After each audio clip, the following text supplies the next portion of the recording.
할 땐 언제나 돈 파는 가게.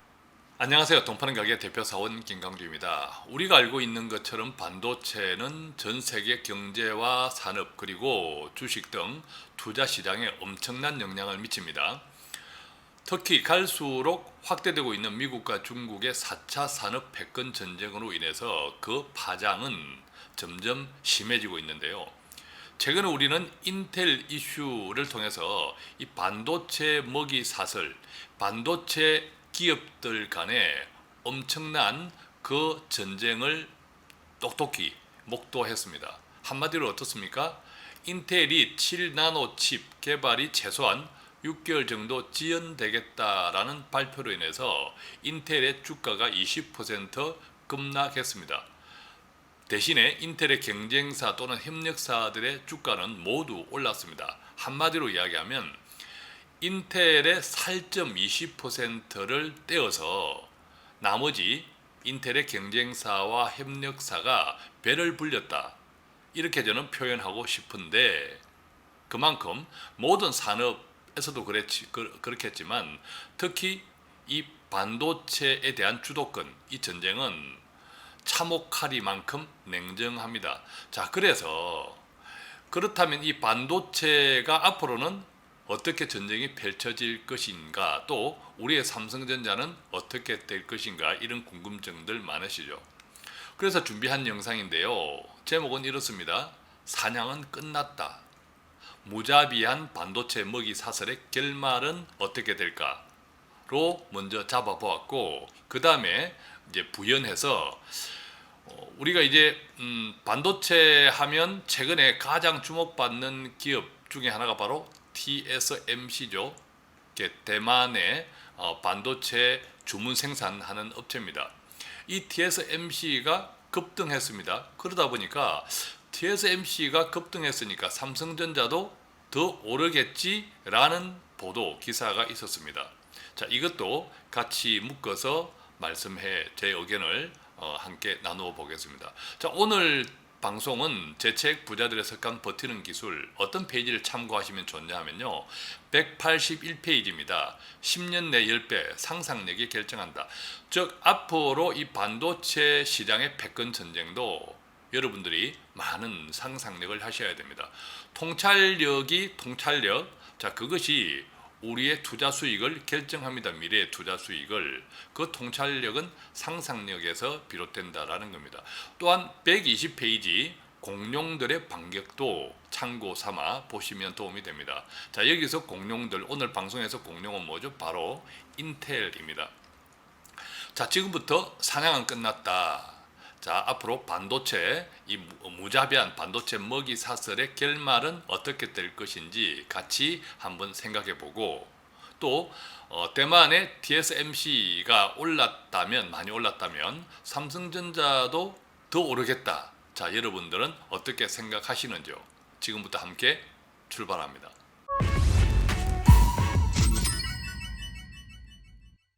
우선은 우리가 알고 있는 내용 백브리핑 한번 해볼까요? 인텔의 2분기 실적 발표였죠. 매출은 197억 3천만 원 2분기, 그리고 지난해 동기 대비 이것은 20%나 늘어난 겁니다. 지난해 동기 대비니까 코로나 이전보다 지난 2분기가 더 많이 팔았다. 엄청난 놀라운 소식이죠. 덩달아 주당 순이익도 1.23달러로 전년 동기 대비 마찬가지로 16% 증가했다. 이것은요, 정말 엄청난 기록입니다. 그래서 우리가 이것을 서프라이즈, 정말 놀라운 결과다라고 이야기하죠. 그런데 연이어 발표된 7나노 칩, 인텔의 7나노 칩 공정이 최소한 6개월 정도 지연되겠다. 자, 이것 때문에 시장은 큰 혼란에 휩싸였습니다. 자, 우리가 알고 있는 것처럼 인텔은 세계 최대의 반도체, 특히 메모리, 비메모리가 있다면 비메모리 쪽 시스템 반도체의 그냥 제국입니다. 그 시스템 반도체의 가장 그 공정을 앞당기는 이 7나노 칩, 자, 생산이 지연되겠다라는 발표는 인텔의 엄청난 타격이죠. 자, 그렇다면 이 인텔의 7나노 칩, 공정이 지연되었다라는 발표, 그 참혹한 대가인데 결과적으로 인텔의 주가가 20% 폭락을 했습니다. 반면 인텔의 경쟁자 또는 협력자, 자 AMD는 경쟁자입니다. 이 AMD는 32% 같은 기간에 폭등을 했고요. 엔비디아도 경쟁자인데 5% 폭등, 상승. 그 다음에 삼성전자는 경쟁자보다는 협력자에 가까운데 삼성전자는 7%, 또 TSMC 17.4% 이렇게 엄청나게 올랐습니다. 자, 이 삼성전자와 TSMC는 인텔의 협력자로 분류될 수 있겠고 경쟁자임과 동시에 AMD와 NVIDIA는 협력자보다는 경쟁자에 가깝겠죠. 어쨌든 서두에 말씀드린 것처럼 인텔의 4.20%를 떼서 인텔의 경쟁자 또는 협력자들의 배를 이 자료처럼 불렸다라는 겁니다. 특히 이제 AMD가 얼마나 그동안 괄목할 만한 성장을 해왔느냐를 보는 것도 좋은 시사점이 있는데요. 보면 인텔과 AMD, 자 최근 이 두 기업의 CPU 시장, 자 CPU는 뭐죠? 컴퓨터의 머리죠, 두뇌, 중앙 처리 장치. 이 CPU 시장의 점유율 추이를 보면, 자 이 그림에서처럼 비슷하게 나가다가 이렇게 이 간격이 비슷하게 나가다가 계속 이 정도 격차가 상당 기간 동안 유지됩니다. 이 정도 격차가 무려 뭐 보면 한 2006, 7년도에서부터 10년 이상 동안 계속 이 정도 격차가 유지되고, 특히 뭐 지난 2017년, 8년, 9년에는 그 격차가 더 확대되고 있는 모습을 보고 있는데 최근 급하게 그 격차가 좁혀지고 있다는 것을 이 그림에서 보고 있습니다. 자, 그래서 시장에서는 이런 이제 걱정들을 합니다. 반도체 왕국 인텔 언제부터 맛이 갔네? 자, 반도체 왕국 인텔의 언제부터 기술력이 이렇게 딸렸을까? 즉 7나노 칩의 공정도 6개월 이상 지연되겠다. 최소니까 어쩌면 1년 이상이 될 수 있습니다. 이 반도체 기술하면 인텔이 언제부터 이렇게 맛이 갔나? 사람들은 이렇게 이야기합니다. 2016년도 이 수익성과 공정을 최적화하겠다 인텔이 이른바 파워 전략을 채택했는데 그때부터 맛이 갔다라고 이야기합니다. 자, 이것은 구체적으로 보면 그동안 인텔은 반도체 공정의 미세화, 즉 뭐 이제 칩의 지금 우리가 7나노 칩의 공정이 지연된 것과 반대로 계속 반도체 공정을 미세화해 왔고, 또한 동시에 우리가 반도체 설계 기술이라고 하죠. 아키텍처. 이 아키텍처를 교대로 향상시키는 틱톡 전략을 추구해 왔는데 이것을 2016년도 폐기하고 대신에 파워 전략을 채택했다. 왜? 수익성을 개선하고 또 공정을 최적화에 집중하겠다라는 건데, 자 수익성을 개선한다는 것은 직원을 자르는 것으로 또 귀결되겠죠. 그래서 2015년도 그 이전에 경영 효율화를 목적으로 전제로 간판을 내걸고 1만 2천 명에 달하는 대규모 감원을 했다고 합니다. 엔지니어를. 자, 그때부터 기술력이 크게 약화되었다. 결과적으로 2016년도에 그때까지 인텔을 계속 승승장구시켜왔던 틱톡 전략을 폐기하고 이제 수익성 쪽에 포인트를 맞춘 파워 전략을 채택하면서 그때부터 기술의 인텔이 맛이 가기 시작했다. 자, 이런 이야기들을 많이 합니다. 자, 그러는 동안 그 이후부터 대만의 TSMC, 그 다음에 한국의 삼성전자, 이 기업들은 한 해에 수십조 원씩 엄청난 투자를 하면서 초미세 공정 경쟁을 이제 해왔는데, 지금 이제 뭐 대만의 TSMC는 심지어 7나노가 아니라 5나노, 3나노, 자, 이런 공정까지 하고 있고, 한국의 삼성전자 역시도 TSMC의 디질세라 뭐 7나노, 5나노, 자, 이런 쪽으로 계속 공정을 진행하고 있습니다. 자, 그 덕분에 이 인텔과 경쟁하던 AMD, 이 AMD와 인텔의 전략, 인텔은 그때까지 이런 핵심 칩, 핵심 CPU 칩을 자체 생산했고 AMD는 외주를 주어왔습니다. 주로 외주를 TSMC에 많이 주어왔죠.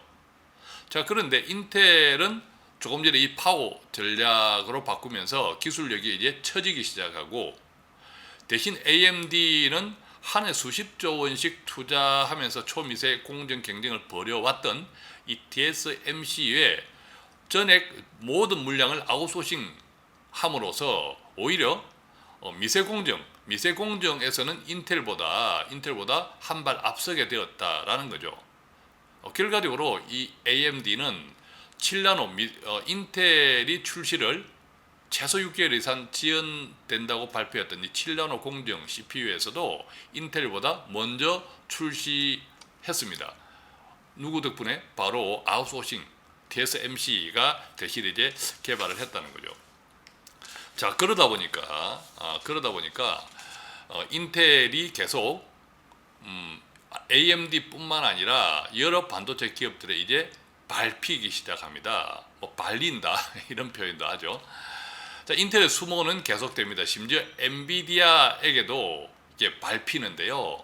엔비디아는 우리가 그래픽 장치 부분에 또 두각을 나타내는 그런 회사이죠. 엔비디아 게임 이런 관련되어서. 그래서 이 엔비디아는 그래픽 처리 장치 GPU에서 인텔과 경쟁하는 기업인데, 이 엔비디아 한번 보겠습니다. 사실은 인텔과 비교할 때는 2019년도 말까지도 이게 게임도 안 되었습니다.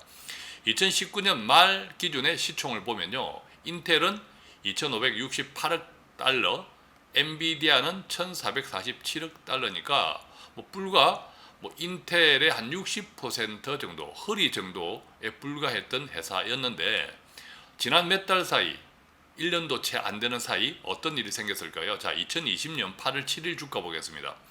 2020년 8월 7일 바로 어젯밤 주가 기준입니다. 인텔은 시가총액이 2,242억 달러, 원화로 약 270조 원. 반면 엔비디아는 2,755억 달러, 원화로 330조 원. 그러니까 2019년 말 때는 엔비디아의 시가총액이 인텔의 허리춤 정도 60%에 불과했는데, 바로 8월 7일은 인텔을 엄청 많이 추월해 이렇게 초과해 있죠. 무려 500억 달러 이상 초과해 있습니다. 자, 이 엔비디아의 어젯밤 8월 7일 저녁 시가총액은 330조 원인데, 원화로 이것을 이제 삼성전자, 한국의 삼성전자와 비교해 보면 삼성전자는 343조 원입니다. 결과적으로 엔비디아가 삼성전자 이제 턱 밑에까지 거의 쫓아왔을 정도로 엔비디아가 대단한 성장을 했습니다. 자, 그렇다면 엔비디아와 인텔의 격차가 왜 이렇게 좁혀졌을까요? 반대로 엔비디아는 왜 이렇게 급성장을 했을까요? 1년도 채 되지 못하는 기간 동안에. 자, 이것은 이따가 다시 조금 부연 설명해 드리겠습니다. 자, AMD가 왜 엄청난 주가 급등이 일어났다 하는 것은, 아까 이제 말씀드린 엔비디아는 아웃소싱 전략을 써서 기술을 빨리 따라잡고, 심지어 7나노 미세공정에서는 인텔보다 먼저 출시한 이런 등등으로 AMD가 크게 급성장을 했는데, 자, 엔비디아는 어떻게 급성장을 했는지 이따가 부연 설명해 드리겠습니다.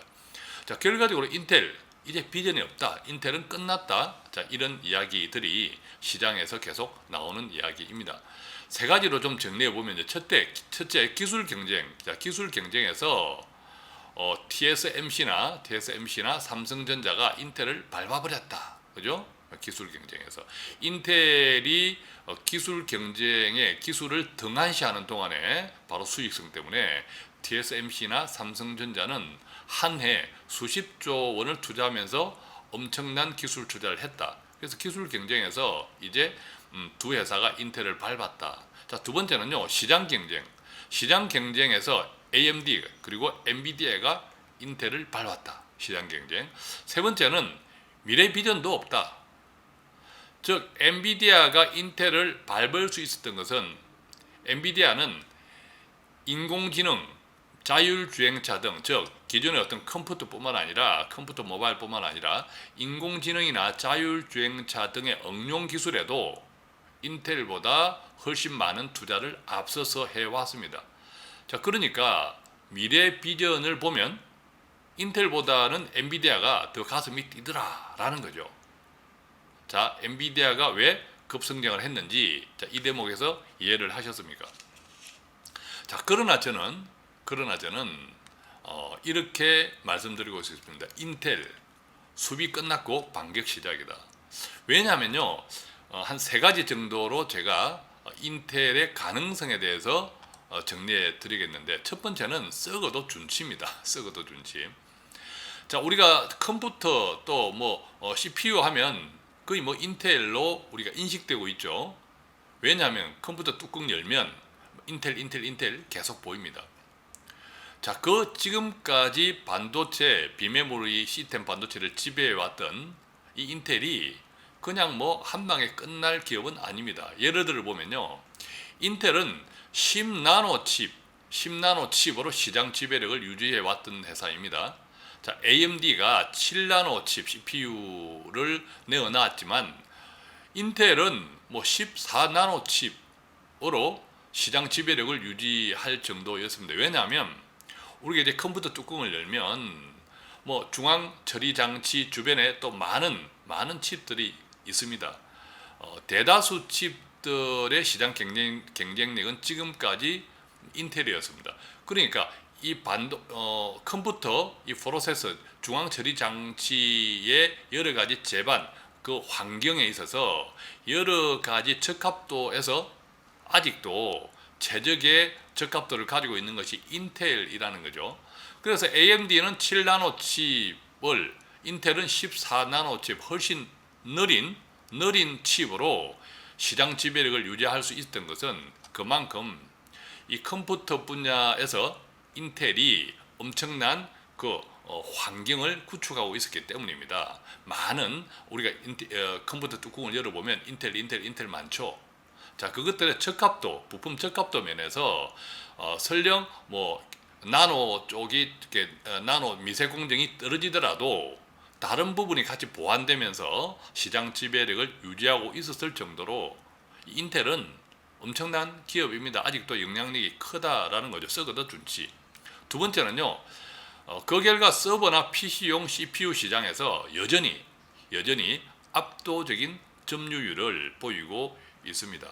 자, 세 번째는요, 결과적으로 이번에 인텔이 7나노 미세 공정을 지연된다, 최소 6개월, 아마 1년 가까이 그 선언을 하면서 급하게 일단 어떤 게 CPU를 만드는 부분에 있어서 바로 외주를 주겠다고 하니까 대만의 TSMC가 급등하고 또 한국의 삼성전자도 외주를 받을 기대감 때문에 많이 상승을 했죠. 그러나 인텔의 입장에서 보면 지금까지 자체 개발을 고집해 왔던 것을 덕분에 울며 겨자 먹기로 독자 노선 포기를 선언한 것이죠. 어떻게 됩니까? 결과적으로 보면 AMD나 즉 외주에 의존해왔던 AMD나 엔비디아와 같은 방식으로 경쟁을 하게 되었다는 거죠. 조금 자존심은 상하지만.